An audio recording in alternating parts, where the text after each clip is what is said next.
Salut à tous, c'est Guillaume. Fin d'année oblige, c'est l'heure des bilans et c'est surtout l'heure des projections sur la nouvelle année qui se profile. Je vous propose donc de revenir tous les jours jusqu'au 4 janvier sur une sélection de motos qu'ont partagé avec moi les invités du podcast depuis ses débuts.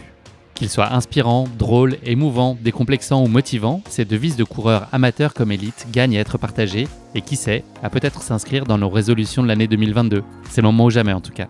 Vous allez successivement entendre dans ce 3e épisode les motos de Vanessa Morales, Véronique Delon, Casquette Verte, Nahuel Passera, Guy Pelan et enfin Manon Boa. Je partagerai avec vous à la fin de l'épisode les numéros des épisodes correspondant à ces motos s'ils vous ont donné envie d'en savoir plus sur mon invité et sur sa course épique. J'espère que ces motos seront une belle source d'inspiration pour vous. Une chose est sûre, ils l'ont été pour moi. Bonne écoute. Moi, j'ai un petit problème avec les gens qui me disent souvent oh là là, qu'est-ce que j'aurais aimé faire ça. En fait, moi, je me dis, du moment où tu es en vie, fonce. Voilà, c'est ma devise. Donc, il faut pas se mettre de limites. Je pense qu'on se pose nos propres limites, tout seul.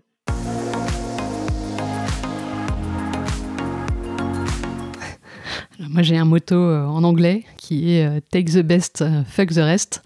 Donc, garder le meilleur et on va dire jeter tout ce qui vient vous polluer, quoi. Ouais, parce que je trouve que voilà, il faut pas se mettre faut enlever toutes les ondes négatives, quoi. Alors encore plus en ce moment là. Et il faut y aller, quoi. Faut se donner la chance de quand on a envie de faire quelque chose, faut pas trop se poser la question. En fait, c'est un peu ma philosophie de vie. Donc j'aime bien ça. Je trouve que c'est très un peu de se dire dans la difficulté, il y a aussi des opportunités. Et donc là, c'était un peu pour ça que je m'étais inscrite, quoi, de me dire on va en faire un truc cool, quoi.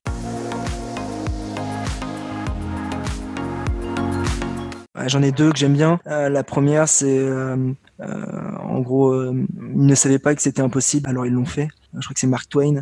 Voilà, c'est vraiment l'idée de il n'y a rien d'impossible. C'est impossible parce qu'on le dit, mais dans la réalité, on peut toujours prouver que c'est possible. Donc ça me plaît beaucoup. Et le deuxième, c'est un peu dans l'ambiance de la diagonale d'ailleurs, et de ma future diagonale, c'est si tes rêves ne te font pas peur, c'est qu'ils ne sont pas assez grands. Sous-entendu, la peur, elle fait partie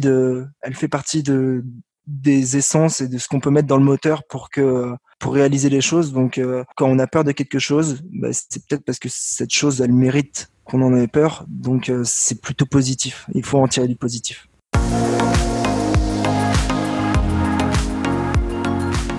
Ouais, j'ai une phrase de Victor Hugo qui m'inspire beaucoup et que je me ressasse souvent. Ceux qui vivent, c'est ceux qui luttent. Et voilà, cette phrase m'inspire beaucoup. Et je crois quand on va un peu plus loin dans ce poème, et je crois que ça dit il n'y a rien de pire que d'exister sans vivre. Donc voilà, c'est quelque chose que je me répète. Et après, par rapport à la situation actuelle, je pense que c'est important d'essayer de rester le plus libre possible. Donc la montagne nous offre ce terrain-là. C'est ma vision de la montagne, c'est que voilà. Il y a on va faire deux motos. Le deuxième, c'est le moto de la famille Lacume, les amis de la famille Lacume des bergers d'ici, qui dit la liberté, c'est la richesse des gens de là-haut. En parlant des montagnards. Donc voilà mes deux motos.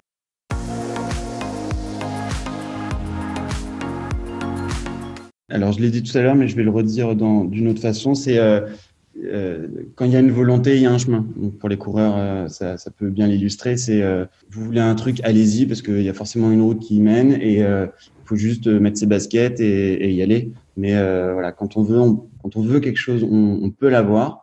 Faut le vouloir, c'est bien, mais faut aussi y aller. Donc mettez vos baskets et allez chercher ce que vous voulez atteindre. Et c'est un truc qui me guide depuis ce jour-là et encore aujourd'hui. Et, voilà, je veux réaliser un rêve d'enfant, boum, je le fais. Je suis à Paris, je veux m'installer pour des raisons personnelles à Marseille. Le lendemain, j'y suis. Enfin, tu vois, ça me guide vraiment tout le temps maintenant.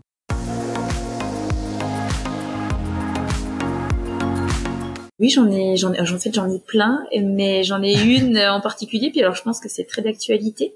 J'en ai une qui me caractérise complètement par rapport à ma vie, on va dire, ma vie sportive, mais on n'est pas qu'une athlète. Voilà, en tant que femme, en tant que nutritionniste, et puis en tant que fille, c'est une devise de Pierre Rabhi qui nous a malheureusement quittés et qui est un philosophe écologiste très inspirant, je trouve. Il dit que la nature, elle offre à la fois ce qui nourrit le corps et le guérit. Et que ça émerveille l'âme, le cœur et l'esprit, et c'est exactement comme ça que je vois la vie, en fait. La vie, pour moi, c'est la nature, mais c'est aussi prendre soin de ce qu'on ingère, prendre soin de ce qu'on est, et penser ce qu'on est, et penser son alimentation, son sport, tout ce qui peut toucher, en tout cas, à la santé, au bien-être physique et mental, me porte particulièrement, et j'essaie de le transmettre autant que possible, en tout cas. Et de te l'appliquer au quotidien. Et de me l'appliquer au quotidien, c'est sûr. Mais ça rime pas, encore une fois, avec contrainte et sacrifice. Ça, c'est vraiment important. Ouais. Vous avez entendu dans cet épisode les motos de Vanessa Morales que j'ai reçues dans l'épisode numéro 21, Kilimandjaro, où elle nous parle de sa tentative de record d'ascension du Kilimandjaro, où rien ne s'est passé comme prévu. Le deuxième moto que vous avez entendu est l'œuvre de Véronique Delon, que j'ai reçue dans un épisode récent, le numéro 58, Baccalauréat. Elle nous y emmène à la découverte d'un format de course très original, la backyard. Cet épisode vous a particulièrement plu. Le troisième moto de cet épisode est signé Casquette Verte, qu'on ne présente plus. Il est venu nous raconter avec la verve qui le caractérise sa diagonale des fous totalement improbable dans notre épisode numéro 3. Direction ensuite l'Angleterre pour notre épisode numéro 33, Crème anglaise, dans lequel j'ai eu le plaisir de recevoir Nawel Passera, une personnalité vraiment très à part dans le monde du trail, adepte des environnements montagneux très exigeants, et si ça peut être sans balisage, c'est encore mieux. L'avant-dernier moto de cet épisode est signé Guy Pelan, que j'ai eu le plaisir de recevoir dans le premier épisode de Course Épique, c'était il y a bien longtemps maintenant. Je suis vraiment ravi d'avoir eu l'occasion d'échanger avec lui. Guillaume, c'est un ami et il m'a fait confiance pour cette première, donc je ne l'oublierai jamais. Et il a vécu au-delà de ça une histoire absolument incroyable, hyper touchante et hyper inspirante qu'il nous raconte à l'occasion de son marathon de Londres. Le dernier moto extrait de cet épisode est l'œuvre de Manon Bohard, que j'ai reçue là aussi récemment dans l'épisode numéro 57, à Corps Perdu. Elle y partage avec nous un trek au Cap-Vert, un ultra-trail absolument incroyable qu'elle a réalisé en auto-navigation et en auto-alimentation et qui n'a pas été avare en surprise. J'ai passé aussi un très bon moment avec Manon, qui est une personnalité avec plein d'énergie et qui est passionnante à écouter. C'est tout pour aujourd'hui. Je vous donne rendez-vous demain pour un nouvel épisode avec les meilleures motos de l'année. Et n'oubliez pas, si vous voulez soutenir Course Épique, il y a 2 choses très simples à faire mais très précieuses pour le podcast. Vous abonner sur les différentes plateformes de streaming, mais aussi donner une super note au podcast sur Apple Podcasts et désormais sur Spotify. Merci à tous pour votre précieuse fidélité. Je vous souhaite une très belle et une très heureuse année 2022, avec la santé bien sûr, mais aussi beaucoup de belles sorties, des entraînements riches d'accomplissements et des courses exaltantes. Prenez soin de vous.